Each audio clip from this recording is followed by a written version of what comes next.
So, Tony, are you flying somewhere warmer? Do you plan to relax, bathe in the sun, and swim in warm waters?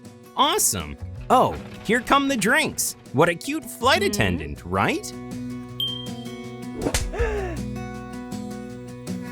You deserved that, creep! Do you really think that flight attendants are just pretty waitresses that bring you food and drinks while you're on the plane? You should know that this job is a lot harder than it seems. You have to prepare thoroughly, pass a strict selection, and know a lot of things, from foreign languages to medicine and psychology. You, Tony, would fail on the first day. But let's see some other secrets and secret dangers of one of the most beloved professions in the world. Let's start. First, some history. Flight attendants first appeared at the beginning of the 20th century. Only women with medical experience could apply for the job, although they also had to check in passengers, clean the interior of the plane, the toilet, and the pilot's cabin. They also had to give passengers blankets and gum, as well as load and unload people's luggage. But with time, these physically demanding tasks were given to trained workers that use special machinery. So flight attendants no longer have to do any of that. Being a flight attendant sounds romantic, and it is in some ways, but they don't think about this and are more focused on the work, which has to be done flawlessly. Flight attendants are the face of the airline, so their professionalism, or lack thereof, affects the image and the status of the company.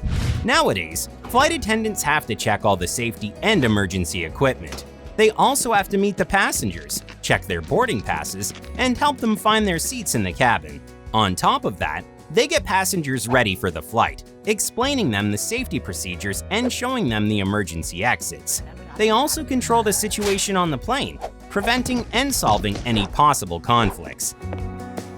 If it's necessary, they can offer medical help, and they control the humidity and the air temperature levels in the cabin. They also check if there are any suspicious items around.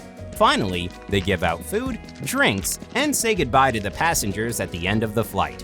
When most people think about flight attendants, they usually imagine slim women in the stylish uniform of a famous airline. In part, this is because airlines only hire people that look a certain way. But beauty is not the main aspect in this profession.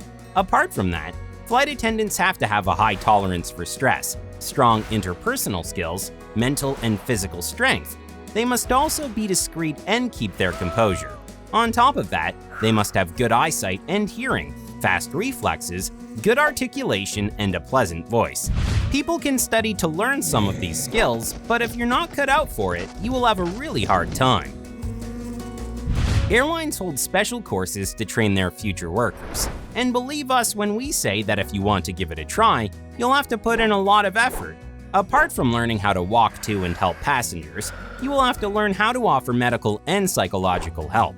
As you see, Tony, the flight attendant on your plane is not only a waitress, but a doctor, a psychologist, a first aider, and a friend, which will help if you're having a hard time and will try to solve any problem you have. By the way, this is a well-paid job that also gives you the chance to travel the world, but there are also some negative aspects to it. Flying all the time can be very hard on your body. Flight attendants are affected by the change of climate and the shifts in pressure during takeoffs and landings, and they spend a lot of time on their feet, which also affects their health. So, not in vain, flight attendants in many countries retire early. Another drawback is that their personal life is affected by having an irregular schedule. You might think this doesn't matter, because flight attendants can travel the world and get paid for doing it. But that's not entirely true. On international flights, flight attendants can't leave the airport, so they fly for several hours. They smile, they bring you water when you need it, and then they get to rest for a couple of hours and get ready for the next flight. For example, they have to clean the cabin and prepare the drinks and the snacks. And it doesn't matter if the next flight is their second or their 15th in a row. Flight attendants will smile, be polite, focused, and ready for any emergency. So, Tony, be a good boy and be respectful. You are on your way to the sea, while flight attendants are doing a pretty hard job flawlessly. So, friends, tell us in the comments if you know anything about flight attendants and if maybe you would like to try this job yourself. The best stories, as always, will be featured in the next episode. Give us a like if you've learned anything new today. See you next week in a new episode of Super Tony. Bye-bye.